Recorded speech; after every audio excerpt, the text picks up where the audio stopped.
Loba too. She already Let's know. go. Hey. I went and got this yesterday.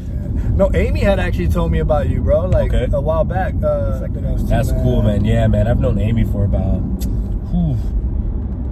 I don't even know the years. I know you're gonna use this, and I'm not gonna say how many years. No, yeah, but it's been a couple of years that I've known Amy. Yeah. Super sweet girl, bro. I remember when I was teaching at the high school. She's still at CBC. She's teaching at CBC too. Yeah. So like we would connect through that and kind of have that in common. And then she invited me once to kind of talk to her kids. They're not kids. They're like adults. Right. They're like college adults, kids, but they're college students. And man, sure. and I just thought it was so cool. I was so humbled to be like, well, you want me to come teach at this school too? So for about 3.5, 4 years, I taught photography at New Horizons in Pasco. That's the one right next to. That's CBC? The one right on CBC's campus. Right, yeah. The alternative school in Pasco, but one of the best schools in Pasco is kind of what I say too. Especially after teaching there, man. Especially after teaching there. I did videography 1 year, and then yearbook. My last year I did yearbook too. It was cool, man. Teaching is a vibe. Really? Teaching is a full out vibe, man. Yeah. And how old were these kids? High school? They're high school. Like, anywhere from 15 to like 21, right? A lot of them, there were some 21-year-olds there. They're just kind of figuring it out, you know. Right. No, It's the alternative school, so a lot of the students that came to us were coming because they learned a little bit different, or they got behind on some credits. Right. They would kind of come to our school and kind of we would give them that one-on-one kind of attention that they needed and that they've been kind of craving throughout their whole high school career. Yeah, man, it has to be tough, especially here. Like, you guys got huge at like schools, you know what I mean? Yeah, Pasco, man. I think Pasco's at 4,000 students, maybe again, maybe close to. I know Chihuahua's past that. Yeah. But it's always been like that, you know. Yeah. But how'd you get into like photography and all that, like to the point that you were? Because you had to get good enough to teach it. It's wild, bro. I just I would say that I'm lucky, but I know it's not lucky, bro. I'm blessed to even be able to get that opportunity. I kind of taught myself photography. Oh, shit. Yeah, I learned it, man, YouTube, and I bought a camera when I was 19 to do video. I used to do like videos of my parents and my family gatherings and stuff, and they used to be like, no, don't put this out. I'm like, chill, it's on YouTube now. We're about to be YouTube stars.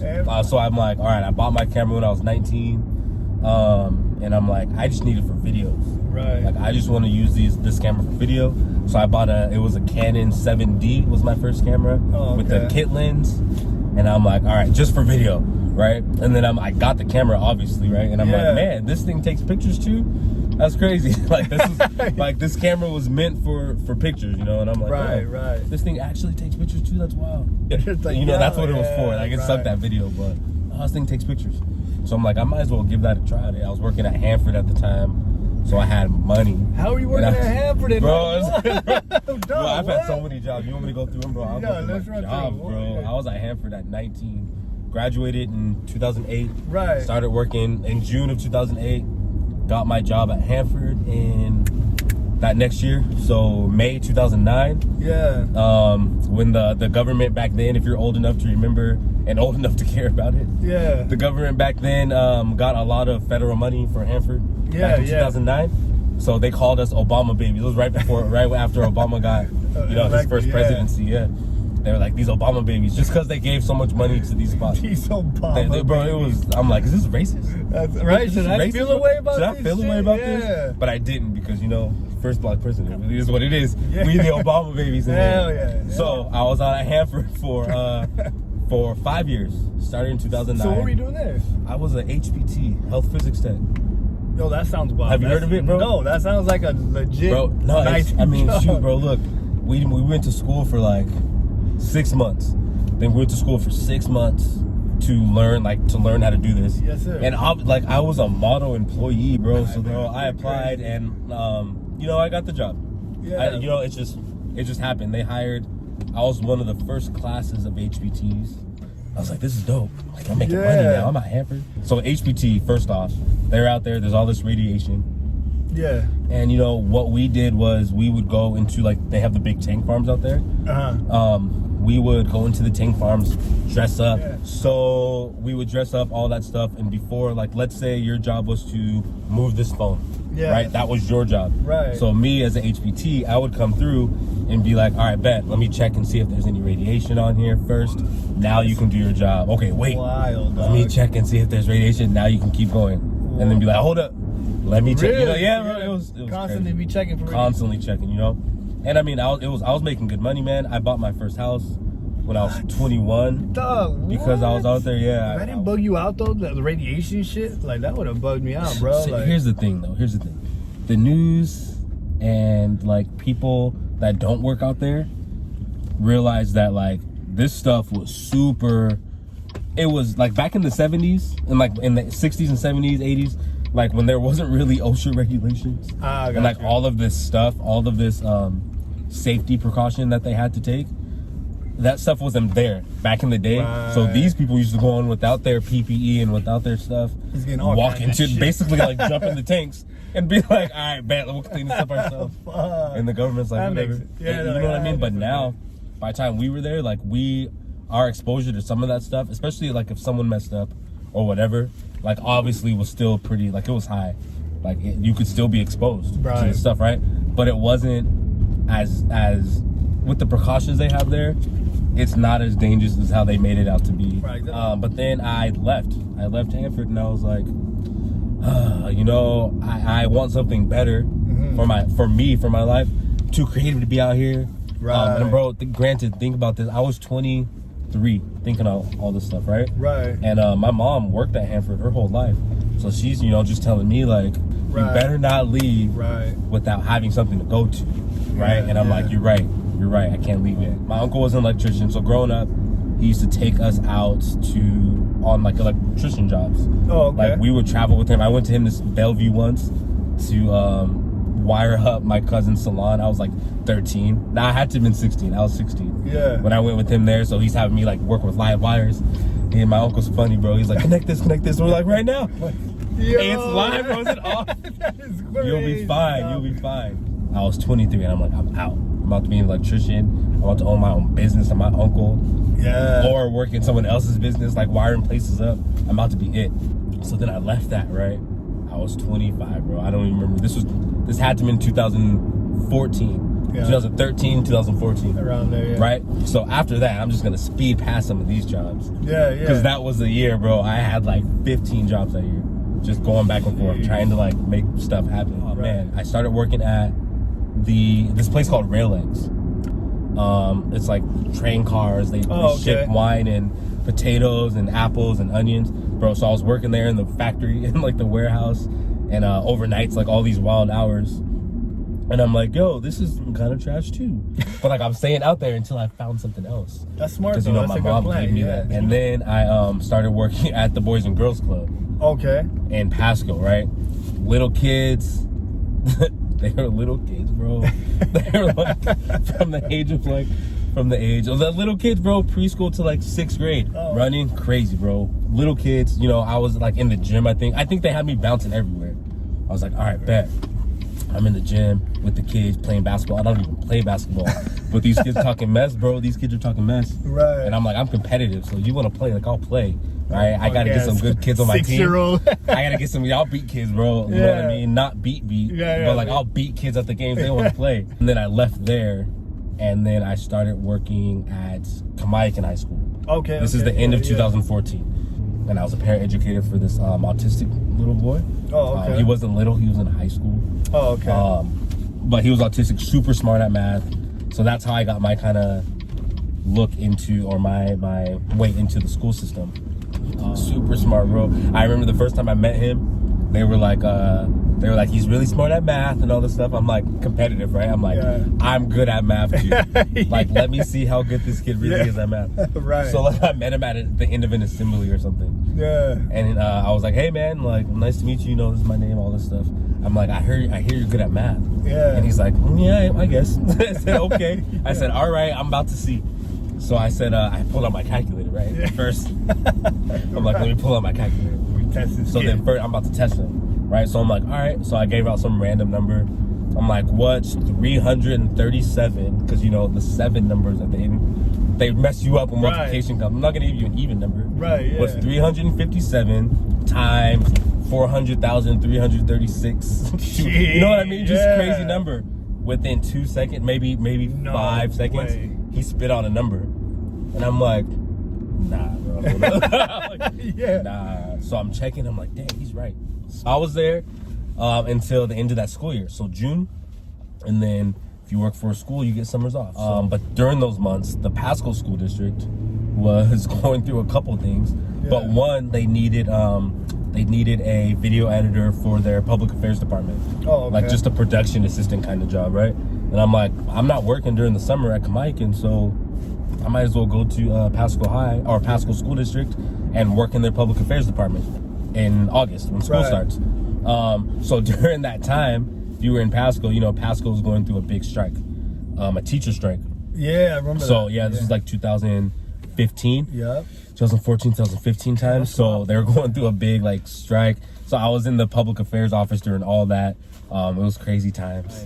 At the end of the strike, by time we got ready to go back to school and all that stuff, everyone in that department had quit other than me. Jeez. I was still an intern. Yeah. Me and the boss, so my supervisor at the time. And by the end of it, they were like, look, yo, do you want a full-time job? Yeah. You know what I mean? I'm like, a full-time job? Doing what? They're like, yeah, for sure. And that's when I started my career at the Pasco School District. Yeah, man, so I did that for a minute, bro. I was in that field for 3-4 years, and then one day they were like a CTE teacher, which is career technical education, at the school that I was teaching at. Yeah. She retired. Oh, okay. So it left a spot open for like a CTE spot. And I had never thought about teaching ever. Like, it was not in my 5-year plan. 10-year, 20-year, bro. Because remember, I was at the Boys and Girls Club, and I'm like, nah, kids, bro. Yeah. Granted, I have 10 nieces and nephews, 10, 11, 12. Sheesh. Like 13 or 14 nieces and nephews. So I like kids. Right. Like, I love kids, bro, but they're not my kids. I can't, you know what I mean? I just gotta sit there and let them hit me in the head with these balls, because I can't fight these kids. so I was like, bro, so I was like, they're like, do you want to teach? They like came up to me like, have you ever thought about teaching? And I'm like, have I ever thought about teaching? No. I have never thought about teaching. But I'm like, you know what? Let me keep my mind open and all this type of stuff. And I ended up teaching 1 period a day in my first year. Yeah. I taught for 3 years, bro. 3 or 4 years. Damn, that's dope. 3 or 4 years, bro. Loved it. Like, I was so scared my first actual day of teaching all day. You know what I mean? I'm like, dang, I gotta teach all day. This is wild. You know what I mean? Yeah. I was so scared, but luckily, man, I was surrounded by the best teachers in the entire state, the best administration, man. They like wouldn't let me fail. I'd be like, nah, I can't do this. And they're like, no, you better get up. Like, you're gonna do this, you know what I mean? Like, we got you, we'll be there. I was super nervous, bro, and I didn't have my teacher certificate yet. So like, I always had to have a teacher in the class with me. And Mrs. Beekler, I'm gonna send this to her. Yeah. But Tony Beekler, she was the first teacher that I really like taught with and was able to watch. And she had to be in there with me at all times. And I'm like failing, bro. I'm sweating my first day. Like, I'm in there like first class. Like, I don't know if I can. I think I sucked. I gotta come back tomorrow and do this all week. You want to come back all year? I can do this. Bro, these kids hate it. And she's like, yo, it's good that you're nervous about it. Yeah. Right? It's a good thing. Like, you're only nervous about things that you care about. And I'm like, dang. Like, I was sitting back like, you're right. Like, that's because I really love these kids and wanted to continue there. I was just presented with an opportunity to work in a field doing photography, video, and graphics. Right? And it was summertime when I got the opportunity, so last summer.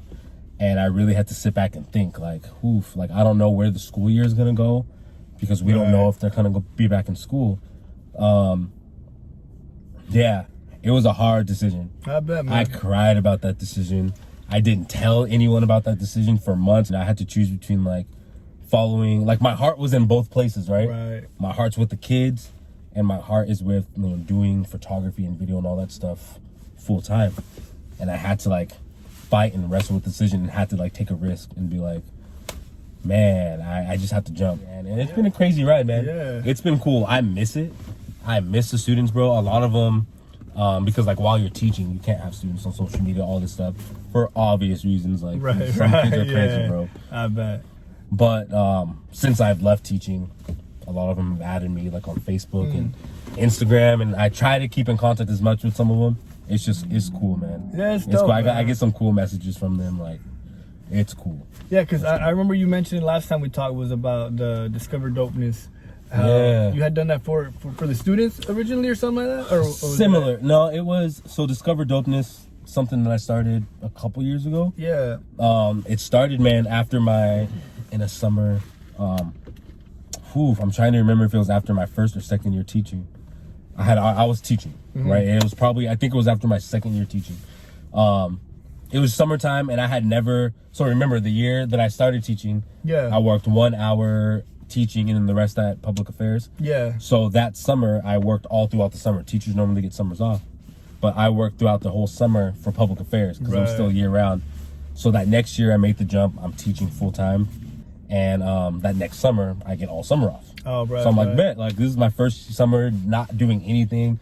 I had always worked throughout all the summers, but this is my first summer not working. So I'm like, bet, I can do anything, right? Bro, I didn't end up doing anything. And like for a couple of reasons, right? One, I'm like, okay, cool, it's summer, I can do all this stuff. But for me, I was always so used to being like, always working, like always busy, always doing something. So it put me in this weird like phase where I'm like, yo, what is going on with my life? Yeah. Like, cause like you're forced to like stop working. Right. It's kind of like what COVID's doing for everyone right now. Yeah. Like you're forced to be with your thoughts and just be like, dang, like what am I doing? Nothing. Right. Like, you know what I mean? So I fell into like this real crazy, like little depressive mode. It was weird, bro. And then in July of that year, I think it was July. It had to have been July. One of my students passed away. Oh shit. Yeah. Josh, one of my students, Josh, passed away in July. And that, like, he was one of the only black kids in the school. There was only a couple of us, right? But like, and not that I treated him any different. Right. But you know what I mean? Like, I wanted to be like that mentor for him and all that stuff, along with the other kids. Right. But you know what I mean? Like, we had the same background. Yeah, it's different. It's a little different, man. It's a little different. But he was one of the only ones there, and he was always in my class, like always in the back, just cracking jokes, bro. Just all this funny stuff, bro. Funniest kid. I went to one of his, he played lacrosse, so he was inviting me forever, bro, to his lacrosse games. Yeah. And I'm like, oh, I'll make it. And then work, just, you know what I mean? Like, you get busy.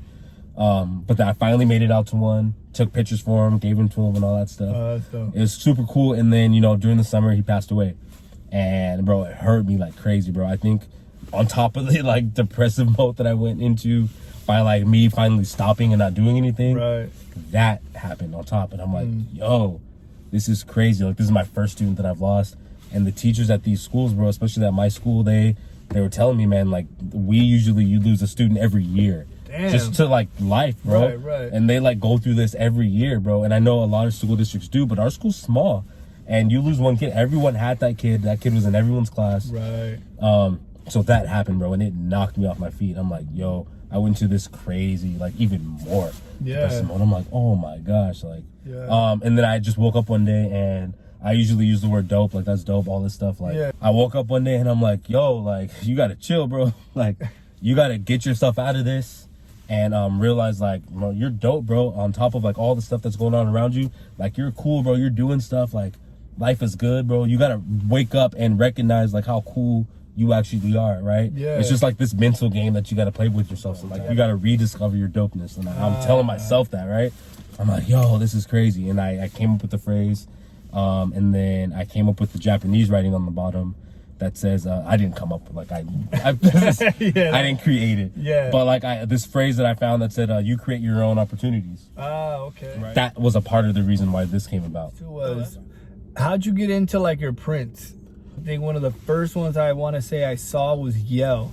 You did like a cover for Yell or something, and it's was it the album cover or the one with the fire? Just a little. I think it's the album cover. She's like sitting, and it's like little her on the. She has like a How did that come about? Nah, man, I've always been like I started off doing photography, right? But I've always been like a creative, bro. Like I remember I just remembered this stuff. Like back when I was younger, I used to make my own wallets. Bro, out of like paper, like paper and tape, bro. I just remembered that maybe a couple weeks ago, like, yo. And I actually started, before I started doing those like collages on like I'll go more into that. But before I started those, I started doing wheat paste art. Okay. So the wheat paste art on plywood that I would just like take my photography, cut it up a little bit, put some newspaper down, and like create my own kind of creation from a bunch of different elements, right, on plywood. Right. So then I started with that maybe 2 years ago.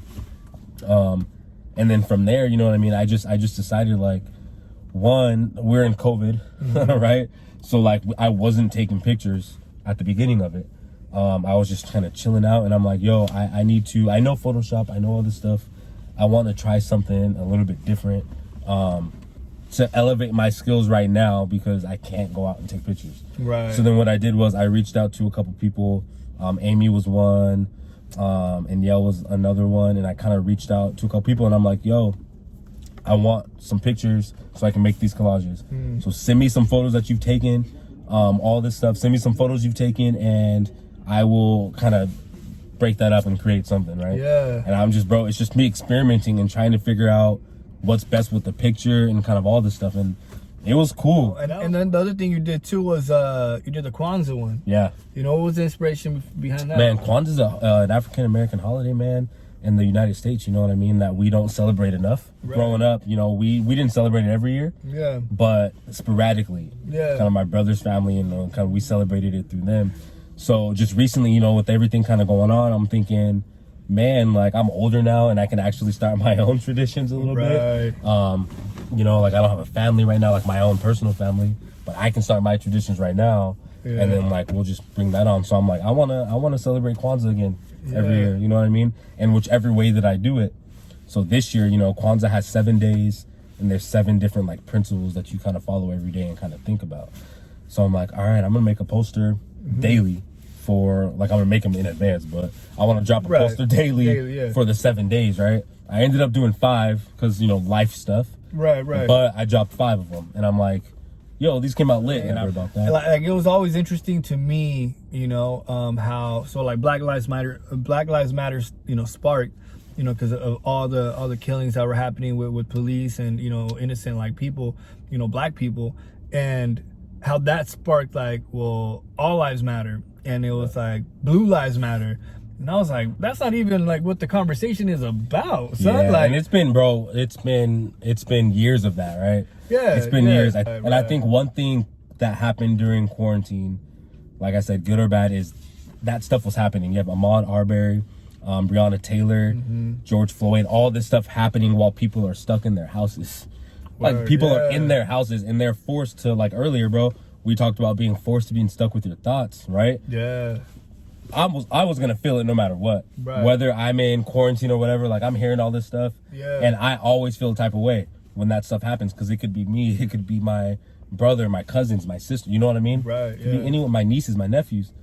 And I think in quarantine, other people were sitting watching this, like, what the heck is going on, right? Yeah. We're forced to watch this now because we have time. A lot of people aren't working. We have to breathe and sit back and be like, yo. So you have that, and then you have people stuck in captivity in their houses. Right. And it's like, bro, we're going out. Like, we're about to protest this stuff even more. Yeah. And I think that's a big reason, you know, like I said, good or bad, right? That we saw numbers. Like, the whole world was protesting that was dope, what was happening here. There was a protest in every single state in the US. Yeah. That has never happened. Yeah. You know, but like, it's not just about protests, right? It's not just about demonstrations, you know. It's about doing the work and going in and being like, we got to change legislation.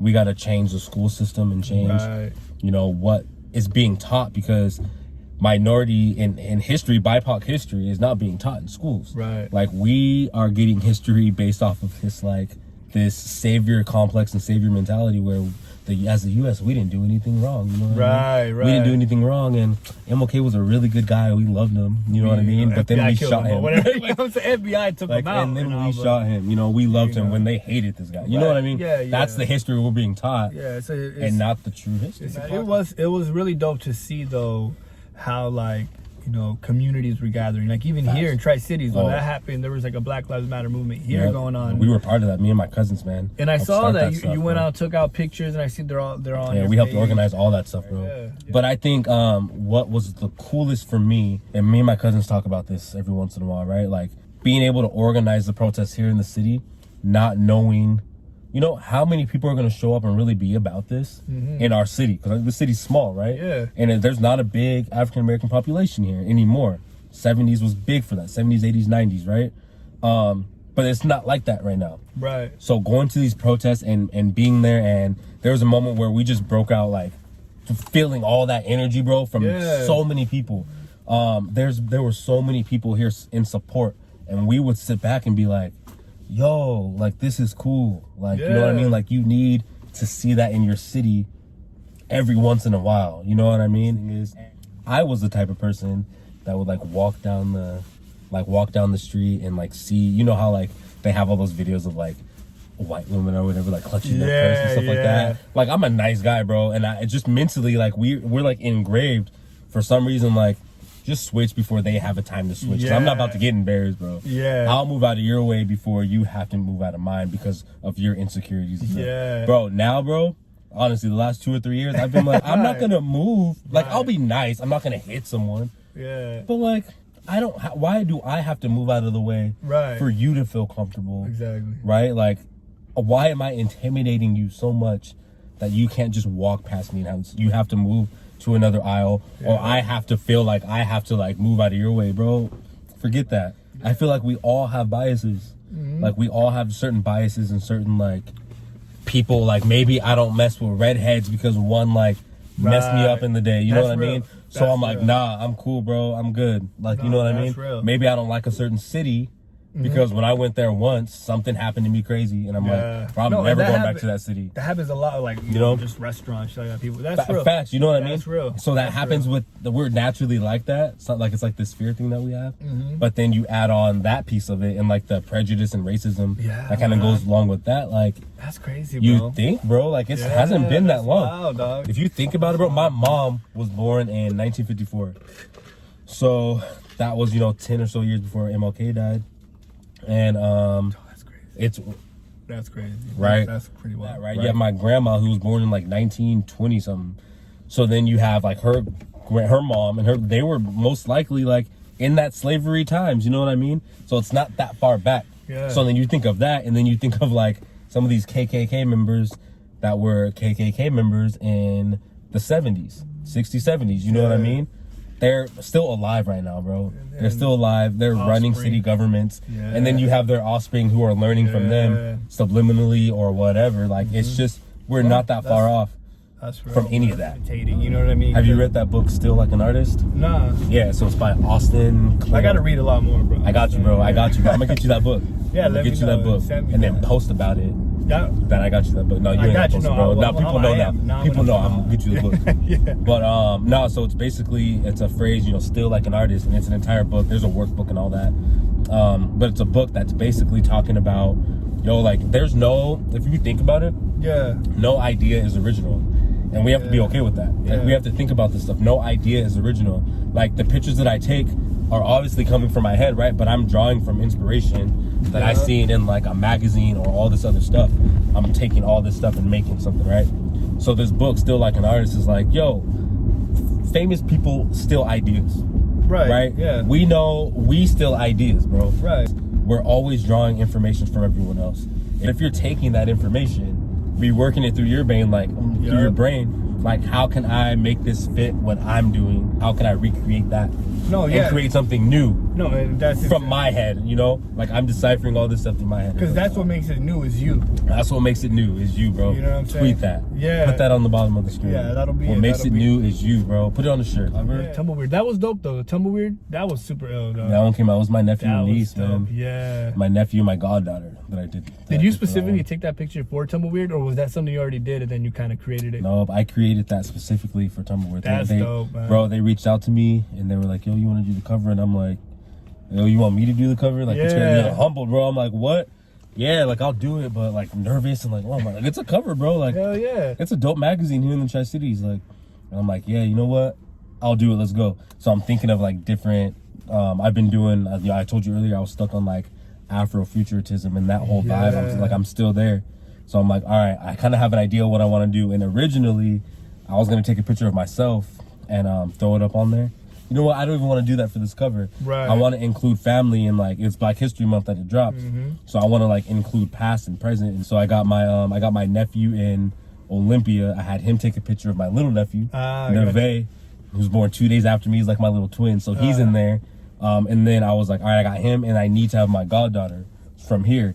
My sister Desandra and her husband Brian, their daughter. So I'm like, all right, I'm gonna have these 2 kids. Yeah. So I had them take pictures, send it to me. I'll choose the best ones, and I want to make them look some type of way. Like they were gonna be astronauts at first. Oh, okay. I was gonna make them astronauts and have them like floating through space to show like, yo, kids are like in the kids are the future, right? No, and they're watching what we're doing.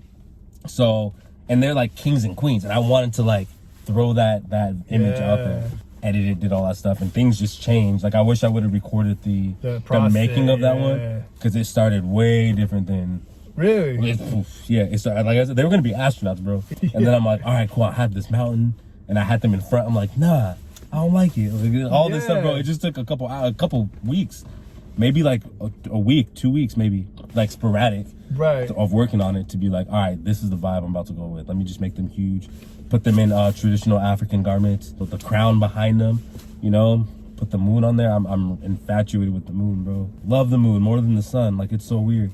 So I'm like, I have to put the moon back there, and I want them to look like regal. I made sure to tell them like super serious faces, like, but they still cute because they kids.